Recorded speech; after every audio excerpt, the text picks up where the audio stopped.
సీరియల్లో సినిమాలో నటించాలనుకుంటున్నారా? అయితే వెంటనే మా యాక్టింగ్ స్కూల్లో జాయిన్ అవ్వండి. నమస్తే, welcome back to Suman TV. Present మనతో పాటు ఉన్నారు పబ్లిక్ స్పీకర్ రజనీ రమ్మ గారు. నమస్తే మ్యామ్. నమస్తే నవీన. మేడం, ఆడపిల్లల గురించి ఎన్ని మాట్లాడుకోవాలి, ఎన్ని జాగ్రత్తలు తీసుకోవాలి, తల్లిదండ్రులు ఎన్నని చెప్పాలి, మరి ఆడపిల్లలు ఎక్కడికో వెళ్ళిపోతున్నారు, అసలు ఎదుగుతున్నారు, మగవాళ్ళతో సమానంగా వెళ్తున్నారు, కొంచెం ముందే వెళ్తున్నారని ఎన్నో చూస్తున్నాం మనం. అయినా సరే ఆడపిల్ల ఆడపిల్ల అంటారు. ఏదైనా సరే ఎంత ముందుకెళ్ళినా ఆడపిల్ల ఆడపిల్ల అని అంటూ ఉంటారు కదా, జాగ్రత్తలు తీసుకోవాలంటారు. మరి ఈ మధ్య కాలంలో చూసుకుంటే రీసెంట్గా నాసిక్లో టీసీఎస్ కంపెనీలో జరిగినటువంటి విషయం మీకు తెలిసే ఉంటుంది. అంటే మనం ఆ విషయం గురించి పక్కన పెడితే అసలు ఉద్యోగాలు చేసే ఆడవాళ్ళు, అమ్మాయిలు, ఆడవాళ్ళు అందరూ ఏంటంటే ఏజ్ని పక్కన పెడితే ఎలాంటి జాగ్రత్తలు తీసుకోవాలి, మరి పల్లెటూరుల నుంచి కూడా హైదరాబాద్ ఇలాంటి నగరాలకు వచ్చి ఉద్యోగాలు చేసే వాళ్ళు కూడా ఉంటారు. మరి సిటీకి వచ్చేసాం కదా, మనం ఫ్యాషన్గా ఉండాలి, లగ్జరీగా ఉండాలి, ఒక సాఫ్ట్వేర్ కంపెనీలో ఉద్యోగం చేస్తున్నామంటే చక్కగా టాకటివ్గా ఉండాలని చెప్పి రిజర్వ్డ్గా ఉండకుండా ముందుకెళ్ళే వాళ్ళు కూడా ఉంటారు.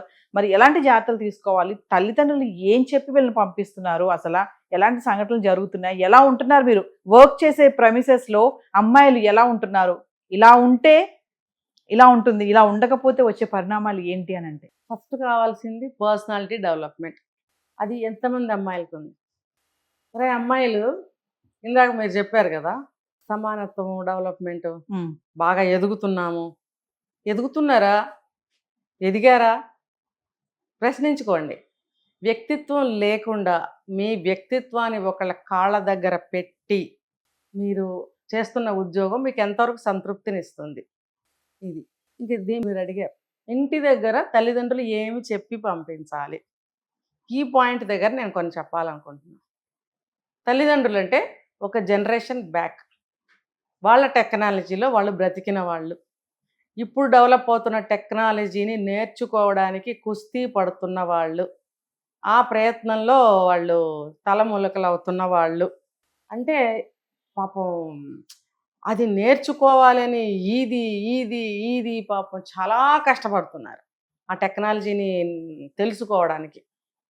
అటువంటి వాళ్ళు ఇప్పుడున్న టెక్నాలజీలో వర్క్ చేస్తున్న పిల్లలకి కొన్ని చెప్పలేకపోతారు. అయితే చదువుకో అమ్మా అని చెప్పడానికి తల్లిదండ్రులు చదువుకోక్కర్లేదు, చదువు అంటే సరిపోతుంది కదా. అయితే ఆ చదివేటప్పుడు ఆడు ఏం చదువుతున్నాడో చూడాలి. ఆడు క్లాస్ బుక్స్ చదువుతున్నాడా, వేరే బుక్స్ చదువుతున్నాడా, అది తెలిసిపోతుంది నీకు. ఆ పిల్లాడి చేతిలో పిల్ల చేతిలో ఏం బుక్ ఉందనేది ఆ మాత్రం పసిగట్టలేరా? చదువు లేకపోయినా పసిగట్టగలరు. ఇక్కడ తల్లిదండ్రులు ఏం చేయాలంటే, పచ్చిగా చదువుతున్నావా, నాకు తెలిసిన ఒకళ్ళు ఉన్నారు నవీన, ఆయన 5వ క్లాసు 6వ క్లాసు చదువుకున్నాడు, కాస్త ఫైనాన్షియల్గా వెరీ పూరు, ఒకరోజు గడిస్తే ఒకరోజు గడవని పరిస్థితి, 2 పిల్లల్ని నాలాగా అవ్వకూడదు, బాగా చదివించాలి అని చెప్పి చాలా స్ట్రిక్ట్ రూల్స్తో పెంచాడు. దానికి తగ్గట్టు పిల్లలు కూడా తండ్రిని చూస్తే భయపడిపోయి బాగా చదువుకుంటూ రాణిస్తున్నారు.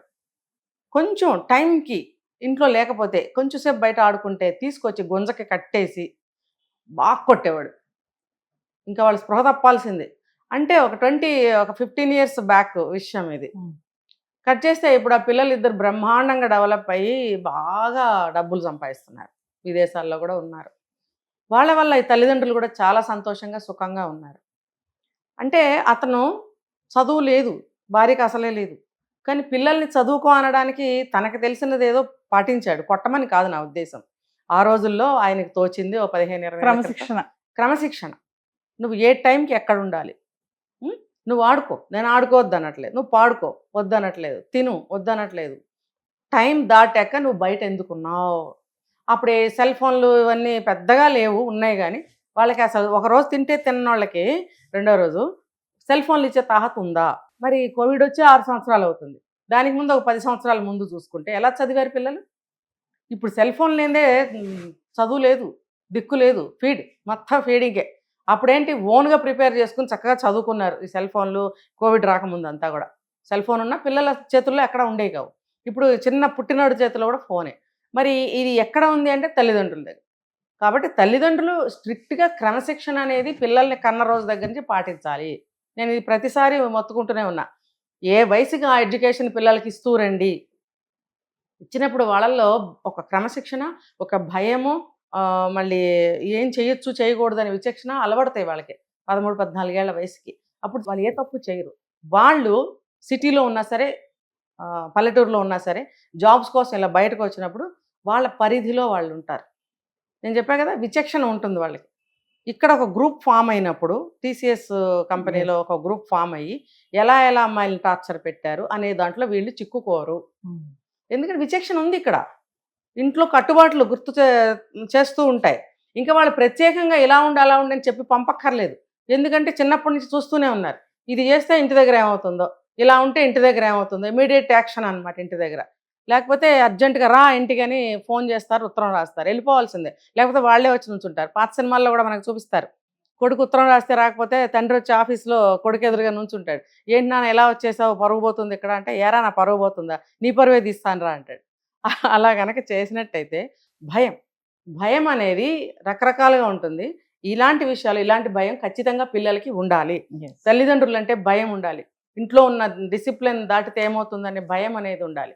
అలా ఉన్నప్పుడు ఇలాంటి టీసీఎస్ కంపెనీల్లో జరిగే విషయాలు లాంటి దాంట్లో ఇరుక్కోరు. ఇంకా ఇక్కడ మనం ఎలా రక్షించుకోవాలి మనల్ని మనం అని అంటే, ఇప్పుడు వాళ్ళు చేస్తూ ఉంటారు, ఏదో ఒక ట్రాప్ చేస్తుంటారు, ఒక బెదిరింపు చేస్తుంటారు, ఒక బ్లాక్మెయిల్ చేస్తూ ఉంటారు ఆఫీసుల్లో. నీ ప్రమోషన్ రాదు అనొచ్చు, నీ ప్రాజెక్ట్ క్యాన్సిల్ చేస్తా అంటారు. ఒక ఫ్లోర్ నుంచి ఒక ఫ్లోర్కి ఏదో వాళ్ళకి ప్రమోషన్స్ కూడా ఉంటాయని చెప్తారు కదా. ఇక్కడ ట్రైనింగ్ అయిపోగానే ఈ ఫ్లోర్లో నెక్స్ట్ ఫ్లోర్కి, ఆ ఫ్లోర్కి కూడా పంపించరట. బతివులాడుకోవాలంట. సార్ ఇన్నాళ్ళ నుంచి చేస్తాను కదా, నన్ను ఆ ఫ్లోర్కి ఎప్పుడు పంపిస్తారు? అది వాడి దయ. ఇలాంటివన్నీ సరే ఆ ఫ్లోర్ వరకు అయితే వదిలిపెడదాం. ఇంకా వీళ్ళు బ్లాక్మెయిల్ చేసి కోరికలు తీర్చాలి, లేకపోతే ఇంకా దరిద్రపోయాన్ని చేస్తున్నారనుకోండి, మీరు అక్కడ వెంటనే ఓపెన్ అవ్వాలి, అందరికీ చెప్పాలి. ప్రతి దాంట్లో నేను ఇదే చెప్తున్నా, సెల్ఫ్ కంట్రోల్ ఒకటి ఉండాలి, భయం అనేది ఉండకూడదు, వ్యక్తిత్వం అనేది ఒకటి ఉండాలి. వాడు ఏం చెప్తే దానికి మనం లొంగిపోతే మన వ్యక్తిత్వం ఏంటి, మన తర్వాత నెక్స్ట్ జీవితం ఏంటి? వాడికి మనము ఇంకా వాడిని రాజుని చేస్తున్నాం, అక్కడ వాడి అధికారాన్ని ఇంకా పెంచుతున్నాం, వాడి ఏమంటారు అరాచకాలను ఇంకా మనం పెంచుతున్నాం. తల వంచటం వల్ల అరాచకాలు పెరుగుతున్నాయి అని ఎవరికి వాళ్ళే తెలుసుకోవాలి. అంటే సమస్య వచ్చినప్పుడు వెంటనే ఇమీడియట్ తిరగబడాలంటున్నారు. వెంటనే నో చెప్పగలగాలి, నో హెజిటేషన్, నో చెప్పేయాలి అక్కడ అంతే. నీ ఉద్యోగం నేను ఎసరు పెడతాను, నీకు జీతం కట్ చేస్తాను, నీకు పెర్క్స్ రానియకుండా చేస్తాను, నీకు బెనిఫిట్లన్నీ కట్ చేస్తాను అంటే, చేసుకోరా పో, నాకు ఈ ఉద్యోగం వద్దు, ఒక చిన్న సంతకం పడి బయటకు వచ్చేయి. నేను కాండక్ట్ బ్యాడ్ అని రాసి సర్టిఫికెట్ ఇస్తాడు, నువ్వు ఇంకో దగ్గర ట్రై చేసుకో, లేకపోతే ఉద్యోగం మాని. నీ జీవితం కంటే నీ ఉద్యోగం పెద్ద ఇదేం కాదు, ఎక్కువేం కాదు. హాయిగా వచ్చేయి, కొంత గ్యాప్ తీసుకో, మళ్ళీ ఉద్యోగానికి వెళ్ళు, లేకపోతే అందులోంచి బయటకు వచ్చేసి ఇంకోదానికి నువ్వు అప్లై చేసుకో. ఇమ్మీడియట్గా ఎక్కడైనా సరే పక్క వాళ్ళకి చెప్పడం నేర్చుకోండి. తను అదే బాధితురాలైతే ఇద్దరు కలిసి బయటకు వచ్చి వేరే వాళ్ళకి చెప్పండి. ఆ గ్రూప్ నుంచి కాకుండా వేరే గ్రూప్ వాళ్ళకి చెప్పండి, బయటకు వచ్చేయండి. కంప్లైంట్ చేసే అధికారం ఉంటుంది ఏ డిపార్ట్మెంట్ అయినా. హైయర్స్కి మీరు కంప్లైంట్ చేయండి, ఇక్కడ ఇటువంటి గ్రూపిజమ్స్, రాజకీయాలు జరుగుతున్నాయి, బ్లాక్మెయిలింగ్ జరుగుతుంది, మా కెరీర్ని అడ్డుకుంటున్నారు, మాకు ప్రమోషన్ రాకుండా చేస్తున్నారు, మా శాలరీస్ ఇట్లా ఏ ప్రాబ్లం అయితే ఉందో అదంతా మీరు కంప్లైంట్ చేయగలగాలి. కంప్లైంట్ చేయగలిగినప్పుడు వాడి మీ జోలికి రాడు, మీ జోలికే ఫర్దర్ ఎవరి జోలికి వెళ్ళడు. Thank you.